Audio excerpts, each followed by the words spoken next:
अलग से कैसे भागें सीरीज में आपका स्वागत है। ये मेरा एपिसोड 2 है।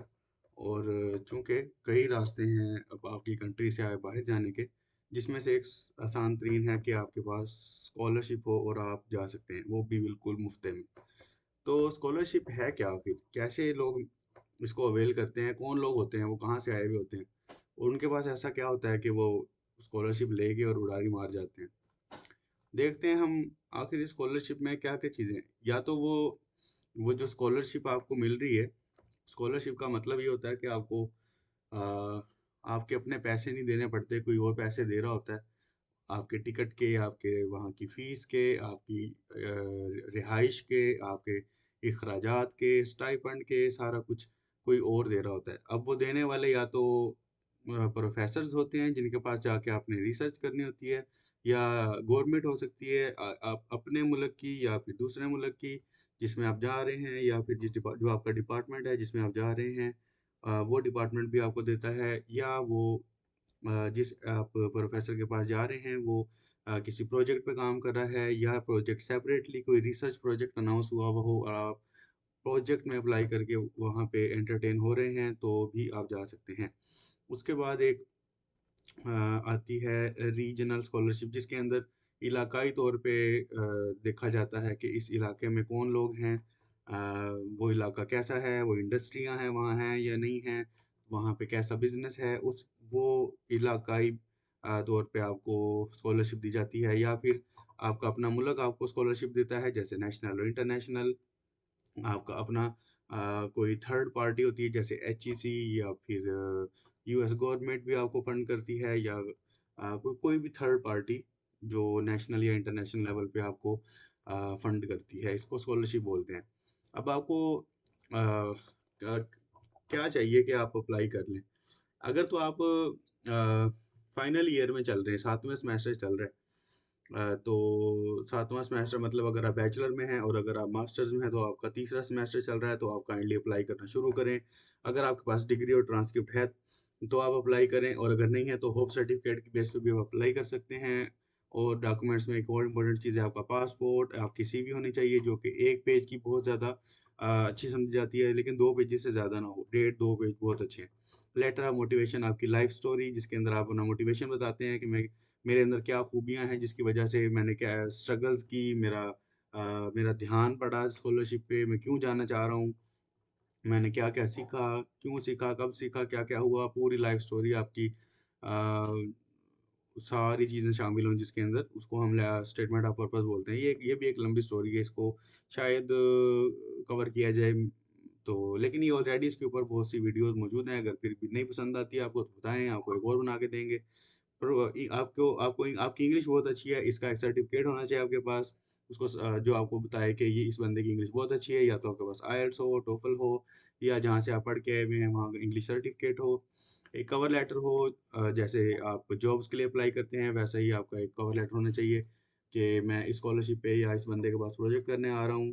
तो उसके बाद एक स्टडी प्लान या रिसर्च प्लान कि आप किस टॉपिक पे स्टडी करेंगे, आपका मेन थीम क्या होगा, उसके बाद आप कौन कौन से टूल्स यूज़ करेंगे, उन टूल्स के बाद उसका रिजल्ट क्या आएगा, ब्ला ब्ला ब्ला। उसके बाद लेटर ऑफ रिकमेंडेशन, जिसमें आपका प्रीवियस टीचर आपकी तारीफें लिखेगा कि बंदा बहुत अच्छा है, इसकी रिसर्च स्किल्स बहुत अच्छी हैं, ये आपका नाम रोशन करेगा, प्लीज़ इसको बुला लें। आपकी तारीफों का ये एक लेटर लेटर ऑफ रिकमेंडेशन कहलाता है। ये आप अपने प्रीवियस एडवाइज़र से बनवाएँ, उसके बाद अपने प्रिंसिपल से बनवाएँ, कोऑर्डिनेटर से बनवाएँ, 2 या 3 इंस्ट्रक्टर से भी बनवाएँ जिनसे आपने अपने मोस्ट इंटरेस्टेड सब्जेक्ट्स पढ़े हैं, जिसमें आप प्रोस्पेक्टिव रिसर्च करना जा रहे हैं। उसके बाद सपोर्टिंग डॉक्यूमेंट्स में आपकी कोई एनजीओ जॉइन किया है, आपने कोई को-करिकुलर एक्टिविटी की है, एक्स्ट्रा करिकुलर एक्टिविटीज़ कोई की हैं, या आपने कोई डिस्टिंक्शन ली है, डिग्री ऑफ ऑनर ली है, कोई अवार्ड मिला है, कोई पब्लिकेशन मिली है, जर्नल या फिर कॉन्फ्रेंस, या फिर उसके बाद कोई भी इलाकाई डिस्टिंक्शन मिली है, या आपने कोई कारनामा किया हो, तो ये सारे डॉक्यूमेंट ये मैंडेटरी नहीं होते, लेकिन ये फिर भी आपकी एप्लीकेशन को बहुत ज़्यादा स्ट्रॉन्ग बनाते हैं। उसके बाद मैं फ़िलहाल फ़ोकस करूँगा 3 कंट्रीज़ पे, जहाँ जाना सबसे आसान और सबसे सस्ता है। इनमें ऐसी स्कॉलरशिप्स भी मौजूद हैं जिनमें आपका सिर्फ़ घर से लेके और एयरपोर्ट तक का किराया लगेगा। उसके बाद कुछ स्कॉलरशिप्स में जो यहाँ पे मेंशन की हुई हैं, इसमें से कुछ में आपका टिकट लग सकता है सिर्फ़ अपना, बाकी एक्सपेंडिचर अगले बंदे पे होंगे, थर्ड पार्टी भी जो आपको स्कॉलरशिप होगा देने वाली पार्टी होगी। सबसे पहले हम बात करते हैं कि जापान में कौन कौन सी स्कॉलरशिप्स हैं। यहाँ पे मैक्स स्कॉलरशिप है, यूनिवर्सिटी रिकमेंडेड मैक्स और एम्बेसी रिकमेंडेड मैक्स। इस पे मेरी एक अलग वीडियो है, मैंने बड़ी डिटेल में मैक्स यूनिवर्सिटी और एम्बेसी रिकमेंडेड को बताया है। चूंकि ये सितंबर चल रहा है, सितंबर से लेके मार्च तक स्कॉलरशिप्स का सीज़न होता है, तो आप अभी से उस वीडियो को देखें और स्कॉलरशिप्स को हंट करना शुरू करें। ये वीडियो बनाने का मकसद भी यही है कि ये स्कॉलरशिप्स का स्टार्टिंग जो स्टूडेंट्स हैं जो स्कॉलरशिप हासिल करना चाह रहे हैं, उनको समझ नहीं आ रही कि हम क्या करें, लेकिन मुल्क छोड़ना चाह रहे हैं, तो आप इसको फॉलो कर सकते हैं। तो आपको पता चल जाएगा कि स्कॉलरशिप कोई रॉकेट साइंस नहीं है, सिर्फ आपने कुछ डॉक्यूमेंट तैयार करने हैं, कुछ ईमेल्स करनी हैं, हो सकता है कुछ एप्लीकेशन फ़ी भी पे करनी हो, जो कि आपकी कंट्री टू कंट्री और यूनिवर्सिटी टू यूनिवर्सिटी वैरी करके 5,000 से लेके 50,000 के दरमियान वैरी करेंगी। स्टिल ये बहुत ज़्यादा वैरी करती हैं। हो सकता है आपकी एप्लीकेशन फ़ी ना हो, ज़ीरो हो, कुछ हो, पार्शियल हो, 5,000 हो, 7,000 हो, 10,000 हो, 15,000 हो, कुछ ना कुछ आप यूनिवर्सिटी को देख के उन्होंने मेंशन किया होगा कि हमारी एप्लीकेशन फ़ी है या नहीं है। फिर भी ऐसी अवेलेबल हैं यूनिवर्सिटी जिनकी एप्लीकेशन फ़ीस नहीं है। उसके बाद हमारे पास है प्रोजेक्ट बेस्ड। ये प्रोजेक्ट बेस्ड जो स्कॉलरशिप्स होती हैं, ये कोई किसी कंपनी का प्रोजेक्ट किसी प्रोफेसर या एडवाइज़र के पास मौजूद होता है और वो इस प्रोजेक्ट में स्टूडेंट्स को हायर करता है, अपना प्रोजेक्ट निकालता है, आपकी डिग्री उससे मुकम्मल होती है और साथ ही साथ आपको स्कॉलरशिप मिल जाती है। एशियन डेवलपमेंट बैंक की एक स्कॉलरशिप है जिसमें आपके पास 2 साल का एक्सपीरियंस होना चाहिए, प्रोफेशनल और पोस्ट क्वालिफिकेशन हो वो एक्सपीरियंस। एक होंजो इंटरनेशनल जायका 2 साल के एक्सपीरियंस वाली, वर्ल्ड बैंक 2 साल के एक्सपीरियंस वाली, OSIST टीचर्स के लिए स्पेशली है। और जापानीज यूनिवर्सिटी रिकमेंडेड मैक्स जो है वो सितंबर से जनवरी तक या फरवरी तक मैक्सिमम जाती है, और जो एम्बेसी रिकमेंडेड है वो अप्रैल से जुलाई 1 महीने के लिए ओपन होती है। चाइनीज गवर्नमेंट स्कॉलरशिप, उसके बाद हम बात करते हैं। सबसे पहले तो हम ये देखते हैं कि चाइना है क्या। चाइना के अंदर चाइना को अंडर एस्टिमेट करना सबसे बड़ी बेवकूफ़ी है, क्योंकि इनकी रिसर्च स्किल्स इतनी हाई हैं कि ये यूएस को भी क्रॉस कर चुके हैं अपनी इम्पैक्ट फैक्टर्स के अंदर। तो इसीलिए बगैर किसी बेवकूफ़ी के चाइना को अपनी लिस्ट से ना निकालें। अगर आप एक अच्छी जगह से ग्रेजुएट होना चाहते हैं, मैं आपको सिर्फ मिसाल के तौर पे ही बताऊं कि चाइना टॉप यूनिवर्सिटीज़ के अंदर जो सबसे पहले नंबर पे शिंगुआ है। एट शिंगुआ यूनिवर्सिटी रैंकिंग, आप देखें कि इस रैंकिंग में, क्यूएस वर्ल्ड रैंकिंग में, ये यूनिवर्सिटी इस वक्त 16वें नंबर पे जा रही है, 16 नंबर पे जा रही है पूरी दुनिया के अंदर। अगर आपको लगता है कि चाइना अभी भी बेकार है, अगर आपने 10 रुपये वाली लाइट यूज़ करके चाइना को जज किया है, तो प्लीज़ सॉरी, आपने बहुत बड़ी बेवकूफ़ी की है। उसके बाद आप ताइवान जा सकते हैं NTUST स्कॉलरशिप पे। इन स्कॉलरशिप की मैं किसी में भी मैं डिटेल में नहीं जा रहा, क्योंकि वीडियो में लंबी नहीं करना चाहता, आपका टाइम बचाऊंगा, अपना टाइम बचाऊंगा। ताइवान फेलोशिप में जाएं, HEC और CSE का एक कोलैबोरेटेड स्कॉलरशिप आती है पाकिस्तानियों के लिए, वहाँ पे अप्लाई करें। Asian development bank again Japan और चाइना दोनों को कवर करता है। आंसू बहुत तगड़ी स्कॉलरशिप है, इसमें अप्लाई करें। हांगकांग PhD फेलोशिप में अप्लाई करें, USTC फेलोशिप में अप्लाई करें। सितंबर से लेकर मार्च तक इनका दौरानिया होता है और इनका फ्लो ये होता है। चाइना में अप्लाई करने का तरीका ये होता है कि आपने एक्सेप्टेंस लेटर लेना होता है अपने एडवाइज़र से। आपने चाइना में जाने के लिए सबसे फेमस जो स्कॉलरशिप है वो है CSE चाइनीज़ गवर्नमेंट स्कॉलरशिप। तो इस स्कॉलरशिप को फॉलो करने के लिए अ, आप इस चाइनीज़ गवर्नमेंट स्कॉलरशिप की वेबसाइट को फॉलो करें। इस स्कॉलरशिप के अंदर आपको स्टेप बाय स्टेप सब कुछ बताया जाएगा, आपको सैंपल्स भी मिल जाएंगे डॉक्यूमेंट्स के, और उसके बाद वो यूनिवर्सिटीज़ भी मिल जाएंगी जो CSE गवर्नमेंट के अंडर आती हैं। इसमें वो शिंगुआ भी शामिल है और बीजिंग इंस्टीट्यूट और बड़ी बड़ी इदारे शामिल हैं। इसके अलावा आपको वो यूनिवर्सिटीज़ भी मिल जाएंगी जिनकी एप्लीकेशन फ़ी बिल्कुल नहीं है, तो आपका 1 रुपया भी नहीं लगेगा यहाँ जाने में। और इसके बाद हाँ, एक चीज़ और मैं बताता चलूँ कि चाइनीज़ गवर्नमेंट स्कॉलरशिप में अप्लाई करने के लिए आपने पहले प्रोफ़ेसर से राब्ता करना है ईमेल करके।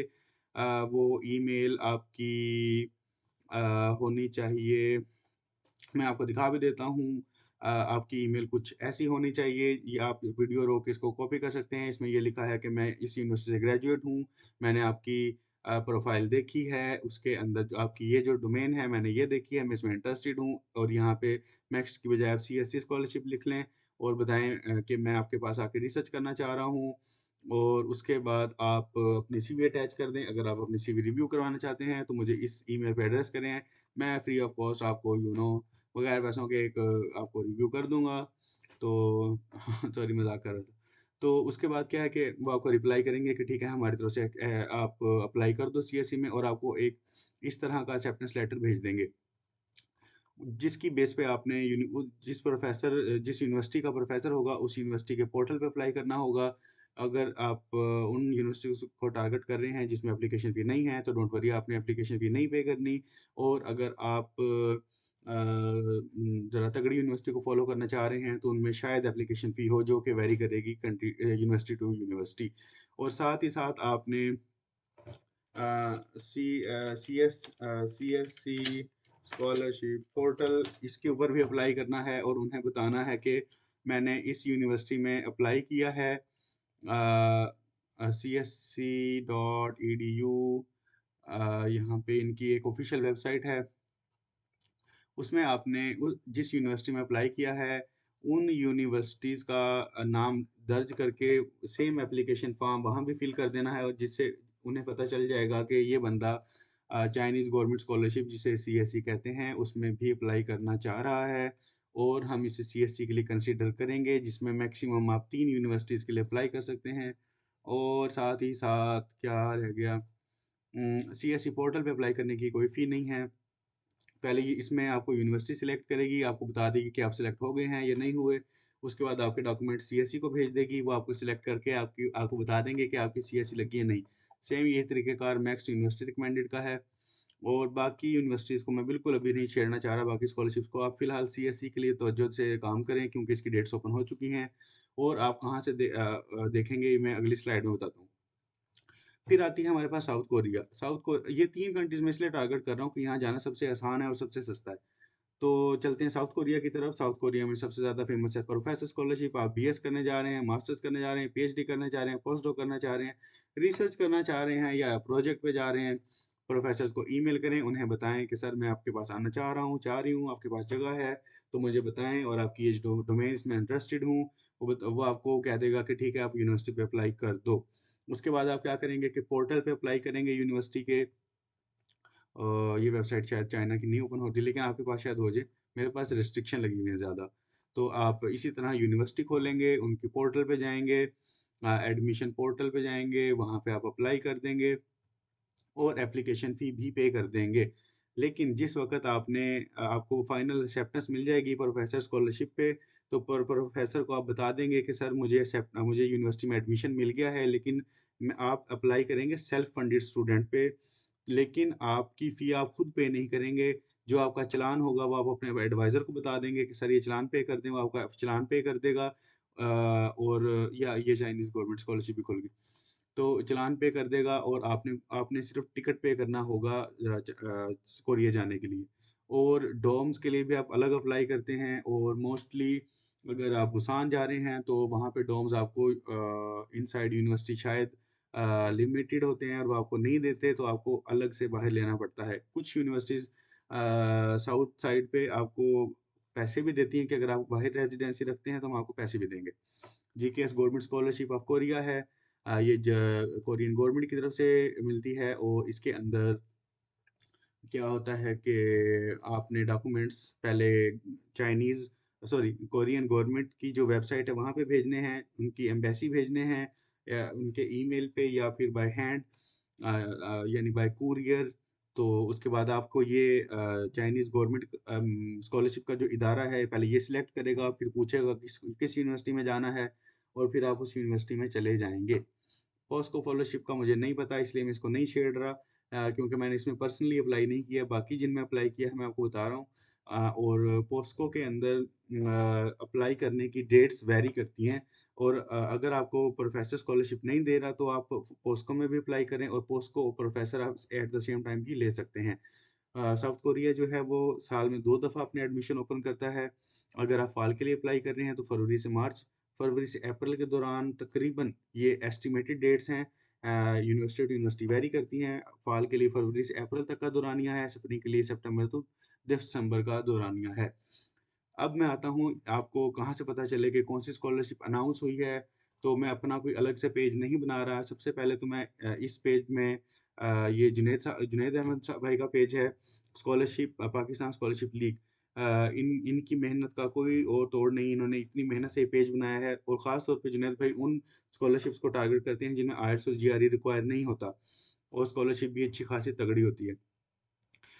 इसका लिंक मैं यहाँ पे एरर दे रहा था, तो आप इस पेज पे जाएं, जिनके एडमिन जुनैद भाई होंगे वहाँ पे आप इनको फॉलो करें, और इस पे आप अलग से सर्च करके भी अपने डिपार्टमेंट वाइज स्कॉलरशिप्स फाइंड कर सकते हैं। दूसरा पेज ऑथेंटिक स्कॉलरशिप के, ये पे 3-4 प्लेटफॉर्म जो मैं रिकमेंड करता हूँ। दूसरा रिकमेंड करता हूँ स्कॉलरशिप नेटवर्क, ये वकार बेग भाई का पेज है। इसके अंदर भी आपको ऑथेंटिक स्कॉलरशिप्स की इंफॉर्मेशन मिलेगी। अगर आपको कोई चीज़ समझ नहीं आती, आप पोस्ट करें, एडमिन एडमिन की अप्रूवल के बाद आपको आंसर्स मिल जाएंगे, वो भी एक्सपर्ट्स के। तीसरा पेज मैं रिकमेंड करता हूँ कैरियर्स हेल्प डेस्क, ये मोहम्मद उस्मान भाई का पेज है। इनका पेज भी बहुत अच्छा बना हुआ है, इनकी वेबसाइट भी बहुत अच्छी बनी हुई है, मैं हमेशा उनको फॉलो करता हूँ। इनकी वेबसाइट पे आपको country to country country wise आपको अलग स्कॉलरशिप्स मिल जाएंगी, और कोई भी आप स्कॉलरशिप खोल लें उनकी अलग से डिटेल आपको मिल जाएगी कि स्कॉलरशिप का क्राइटेरिया क्या है, डेडलाइन क्या है, कैसे अप्लाई करना है, कौन सा लिंक है, ऑफिशियल लिंक, ऑफिशियल एप्लीकेशन की जो लिंक है वो मिल जाएगा आपको। उसके बाद कौन कौन से डॉक्यूमेंट आपको रिक्वायर हैं, और भाई ने वीडियो भी बनाई हुई है हर स्कॉलरशिप की। तो मैं इसको अलग से अपना कोई चैन वो नहीं बनाना चाह रहा कि पेज, क्योंकि ऑलरेडी बहुत अच्छे पेज बने हुए हैं, आप इनको भी फॉलो कर लें तो भी मोर देन एनफ है। उसके बाद कुछ एफएक्यूज जो मुझे लगता है एड्रेस करने चाहिए, उसमें ये है कि अगर वापिस ही जाना है तो बाहर क्यों जाए। अगर आप अभी पाकिस्तान से अपने मुल्क से मतलब आपने देखा ही है हालात, तो बाहर जाके भी आपको कितने ममालिक ऐसे हैं जो आपको पीआर्स के चांसेस देंगे, आपको वहाँ पे जॉब्स के चांसेस देंगे, और आपको यहाँ से हज़ार गुना ज़्यादा अच्छी फाइनेंशियली आपको जॉब्स मिलेंगी। तो आप उस लाइफ को एंजॉय करें, पढ़े लिखे लोगों में जाएं, ज़्यादा ज़्यादा से ज़्यादा एक्सप्लोर करें, और फिर आपको अगर वापस भी आना पड़े तो आप में और यहाँ मौजूद लोगों में फ़र्क होगा। कौन से मुल्क जाऊँ जहाँ आपको स्कॉलरशिप मिलती है, चले जाएं। जो मुल्क आपको सिलेक्ट करता है चले जाएं। इसमें कोई ऐसी बात नहीं है कि मैं इस मुल्क में जाना चाह रहा हूँ। एक जितना टारगेट आप अपना क्लोज करेंगे उतनी मुश्किल में पड़ेंगे। जीपीए कितना हो, 2.5 से लेके, और आपका 4 भी हो तो मतलब 4 तो मैक्सिमम होता है।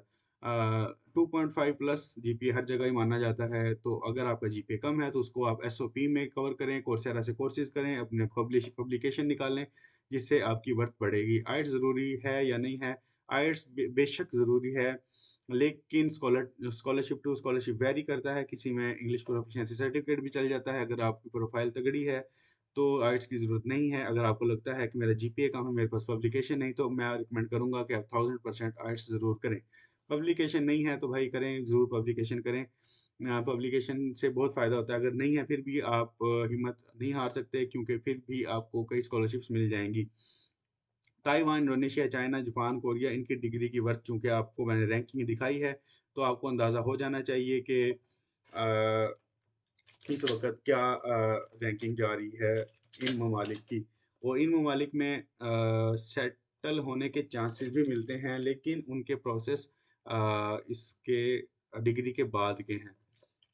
टोक्यो यूनिवर्सिटी रैंकिंग, हम देखते हैं कि ये कहाँ खड़ी है। तो भाई साहब, ये यूनिवर्सिटी पूरी दुनिया में इस वक्त 39 नंबर पे खड़ी है। तो अगर आपको अभी भी ऐसा लगता है कि चाइना, कोरिया, जापान की रैंकिंग नहीं है, तो भाई साहब आपका एक्सपोजर नहीं है, आप ज़ीरो खड़े हैं। आपने कोई सर्च नहीं किया, आपने अभी सिर्फ पाकिस्तान की यूनिवर्सिटी देखी है। आई थर्ड भी दिखाता हूँ मैं आपको। मैं सारी यूनिवर्सिटीज़ आपको नहीं खोल के दिखा रहा, क्योंकि इतना टाइम नहीं है। आप सर्च कर सकते हैं, गूगल है आपके पास, लेकिन मैं सिर्फ कवर वो चीज़ें कर रहा हूँ जो ज़रूरी हैं। सेओल सेओल नेशनल यूनिवर्सिटी, और करेंगे हम इसकी रैंकिंग। सेओल नेशनल यूनिवर्सिटी पूरी दुनिया में इस वक्त 41वें नंबर पे खड़ी है। तो आपको पता होना चाहिए कि ये कितनी तगड़ी यूनिवर्सिटी है यूएस वर्ल्ड में। तो उसके बाद चलते हैं अपने वापस टॉपिक की तरफ। सीवी और एसओपी शेयर कर दें अपना। आई एम सॉरी, मैं नहीं कर सकता। सीवी मैं आपको दिखा देता हूँ, आप इसके मुताबिक इसका टेम्पलेट देखें कि आपने स्पेसिस नहीं करनी, मैक्सिमम चीज़ें ऐड करनी है। अपनी एकेडमिक्स, प्रोफेशनल एक्सपीरियंस को अलग अलग शेयर करें, और सॉरी ऐड करें। उसके बाद आपकी इंग्लिश स्किल्स को ऐड करें, स्किल्स को आप सेक्शन वाइज ऐड करें, सेमेस्टर प्रोजेक्ट्स को ऐड करें, को करिकुलर एक्टिविटीज़ मैक्सिमम लिखें, कंपिटेंसीज लिखें, अपने इंटरेस्ट लिखें, और जितनी शॉर्ट सीवी कर सकते हैं अपना सीवी को शॉर्ट करें। 2 पेजेस से ज़्यादा बिल्कुल ना करें। स्कॉलरशिप लगाना तो नसीब की बात है, हाँ भाई, ये नसीब की बात है, इसको मैं एड्रेस नहीं कर रहा। लेकिन फिर भी आपकी मेहनत और आपके डॉक्यूमेंट्स ही डिसाइड करते हैं कि आपने स्कॉलरशिप में जाना है या नहीं। प्रोफेसर को मेल में क्या लिखें, मैंने बता दिया है कि स्कॉलरशिप में आपने क्या लिखना है, आपने ये लिखना है उसे। इसके अलावा कोई इसके अंदर रॉकेट साइंस नहीं। उसे बताएं कि मैं कौन हूँ, क्यों हूँ, क्या क्यों हूँ, कब से हूँ, और इसका सब्जेक्ट ये रखें, उसे बताएं मैं आना चाह रहा हूँ, जगह है तो बताओ। इतनी सी बात है। आप इसको एक पैरा में भी लिख सकते हैं। प्रोफेसर को मेल में क्या लिखें, सोशल प्लेटफॉर्म में तो कोई गाइड नहीं करता, तो भाई आप बच्ची की आईडी बना लें, देखें आपको लोग कैसे गाइड करते हैं। एमएस पीएचडी करने के बाद भी स्टार्टिंग सैलरी 40,000 ही अगर लगनी है पाकिस्तान में, तो भाई आप पाकिस्तान वापस ना आओ। आप बाहर मुल्क जाओ, और पाकिस्तानी 10-10 लाख रुपए से स्टार्टिंग सैलरी शुरू होती हैं।